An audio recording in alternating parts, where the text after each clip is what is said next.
नमस्कार साथियों। आज हम विज्ञान के एक ऐसे टॉपिक को समझने वाले हैं जो सिर्फ हमारे रोजमर्रा के जीवन से ही नहीं जुड़ा, बल्कि एलडीसी, पटवारी, रीट और सीईटी जैसी परीक्षाओं में सफलता की चाबी भी है। जी हाँ, हम बात करेंगे रोगाणु और मानव स्वास्थ्य की। अगर आपने पिछले सालों के पेपर्स देखे हैं तो आप जानते होंगे कि यहाँ से सीधे सीधे सवाल बनते हैं। तो चलिए तैयार हो जाइए इन अनदेखे दुश्मनों को समझने के लिए।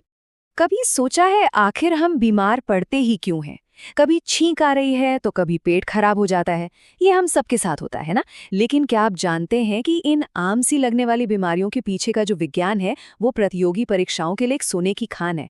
आज हम इसी सवाल की तह तक जाएंगे। हमारे बीमार पड़ने की जो वजह है वो हैं ये रोगाणु यानी पैथोजेंस। इनको आप छोटे छोटे अदृश्य हमलावरों की एक सेना समझिए जो लगातार हमारे शरीर में घुसने का मौका ढूंढते रहते हैं। ये हवा में है, हमारे खाने में है, पानी में है, मतलब हर जगह है, और यही हमें बीमार करते हैं। अब इन रोगाणुओं में भी दो ऐसे मुख्य विलन हैं जो एग्जामिनर्स के फेवरेट हैं। वो हैं जीवाणु और विषाणु, यानी बैक्टीरिया और वायरस। चलिए इनके बीच के सबसे बड़े अंतर को समझते हैं, क्योंकि यहीं पर ज्यादातर लोग गलती कर बैठते हैं। तो सबसे बड़ा फर्क ये है, बैक्टीरिया समझ लीजिए एक जीता जागता सिंगल सेल वाला जीव है। वो अपने दम पर रह सकता है और अपनी संख्या बढ़ा सकता है। दूसरी तरफ वायरस, वो तब तक निर्जीव है जब तक उसे कोई जिंदा शरीर न मिल जाए। जैसे ही उसे हमारे शरीर की कोई कोशिका मिलती है, वो उसे हाईजैक कर लेता है और फिर अपनी हजारों कॉपीज बनाना शुरू कर देता है। और यहीं पर बात बहुत ज़रूरी हो जाती है, ख़ास तौर से परीक्षा के लिए, क्योंकि ये दोनों अलग हैं तो इनसे लड़ने का तरीका भी बिल्कुल अलग है। बैक्टीरिया के लिए हमारे पास है एंटीबायोटिक्स, लेकिन याद रखिए इन एंटीबायोटिक्स का वायरस पर कोई असर नहीं होता, ज़रा सा भी नहीं। वायरस के खिलाफ हमारा सबसे बड़ा हथियार है रोकथाम, और वो होती है टीकाकरण से। ये स्लाइड हमें एक बड़ी तस्वीर दिखाती है। देखिए, दुनिया सिर्फ बैक्टीरिया और वायरस तक ही सीमित नहीं है। कवक और प्रोटोजोआ जैसे दूसरे सूक्ष्म जीव भी हैं। लेकिन आज के लिए और सबसे जरूरी हमारी परीक्षाओं के लिए हमारा पूरा ध्यान बैक्टीरिया और वायरस पर रहेगा, क्योंकि ज्यादातर सवाल यहीं से बनते हैं। तैयार हो जाइए, क्योंकि ये एक क्लासिक सवाल है जो परीक्षा में बार बार पूछा जाता है। वायरस सजीव है या निर्जीव? तो इसका जवाब एक पहेली जैसा है। ये सजीव और निर्जीव के बीच की एक कड़ी है। जब तक ये किसी जिंदा कोशिका के बाहर है, ये धूल के कण की तरह निर्जीव है। लेकिन जैसे ही ये कोशिका में घुसता है, बूम, ये जिंदा हो जाता है और अपना काम शुरू कर देता है। चलिए बाकी खिलाड़ियों को भी नजरअंदाज नहीं करते। कवक यानी फंगस दांत जैसी त्वचा के इन्फेक्शन कर सकता है, और प्रोटोजोआ जो छोटे छोटे परजीवी होते हैं, मलेरिया जैसी गंभीर बीमारियों के लिए जिम्मेदार हैं जो मच्छर के काटने से फैलती है। तो इस अदृश्य दुनिया में कई दुश्मन हैं जिनसे हमें सावधान रहना होगा। ठीक है, तो अब हम अपने दुश्मनों को जान गए हैं। अगला सवाल ये है कि भाई ये फैलते कैसे हैं? इन अदृश्य हमलावरों का सफर समझना ही इनको रोकने की पहली सीढ़ी है। ये स्लाइड सब कुछ एकदम साफ कर देती है। कुछ बीमारियां हवा से फैलती हैं, जैसे टीबी और फ्लू, जो एक खांसने या छींकने से फैल सकती हैं। फिर कुछ बीमारियां पानी और खाने से फैलती हैं, जैसे हैजा और टाइफॉइड। कुछ कीड़े मकोड़े, जिन्हें हम वेक्टर कहते हैं, वो मलेरिया जैसी बीमारियों को फैलाते हैं।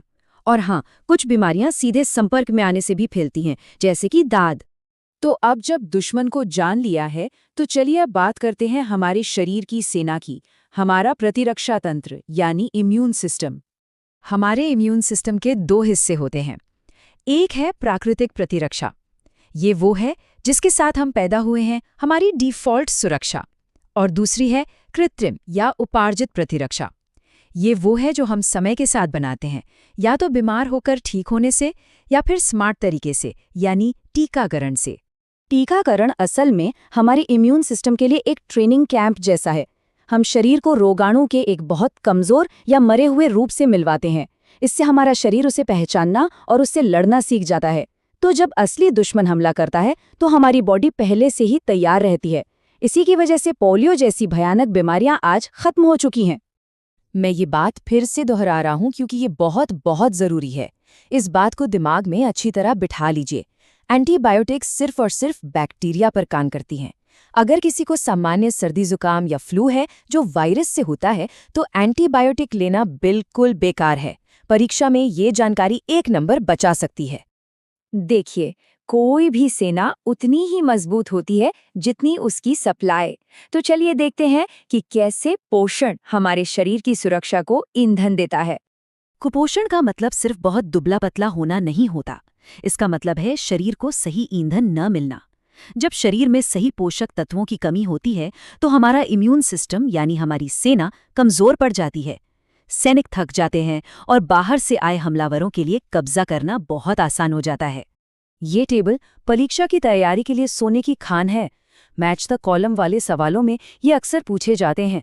विटामिन ए की कमी से रतौंधी, सी से स्कर्वी, डी से रिकेट्स और आयरन की कमी से अनीमिया होता है। ये वो फैक्ट्स हैं जो हर हाल में पता होने ही चाहिए। ठीक है, हमने काफ़ी सारी जानकारी खासकर जीवाणु से होने वाली बीमारियों के बारे में बात की है, पर इतनी सारी बीमारियों के नाम परीक्षा के लिए याद कैसे रखें? चिंता मत कीजिए, इसका भी एक ज़बरदस्त जुगाड़ है मेरे पास। सुनने में थोड़ा अजीब लग सकता है, लेकिन यकीन मानिए ये काम करता है। चलिए इसे तोड़कर समझते हैं। जीवन से जीवाणु, टाई से टाइफाइड, दुष्ट से कुष्ठ रोग, टीवी से टीबी, है से हैजा, फिर एन से निमोनिया, डी से डिप्थेरिया, पी से पर्टोसिस यानी काली खांसी, टी से टिटनस और आखिर में प्ले से प्लेग। बस इस एक लाइन से 9 बड़ी बीमारियां याद हो गई, है ना आसान? तो आखिर में मैं इसी एक विचार के साथ बात खत्म करना चाहूंगा। हम ये सारे फैक्ट्स और आंकड़े परीक्षाओं के लिए रटते हैं, लेकिन इसके पीछे का जो संदेश है वो बहुत व्यक्तिगत है। तैयारी के दौरान अपनी सेहत का ध्यान रखना कोई स्वार्थ नहीं है, ये जरूरी है। एक मजबूत और सेहतमंद शरीर ही एक तेज और फोकस दिमाग की नींव रखता है। तो अपनी किताबों का ध्यान रखिए, लेकिन अपने शरीर का भी। आपकी आने वाली सफलता इसी पर निर्भर करती है।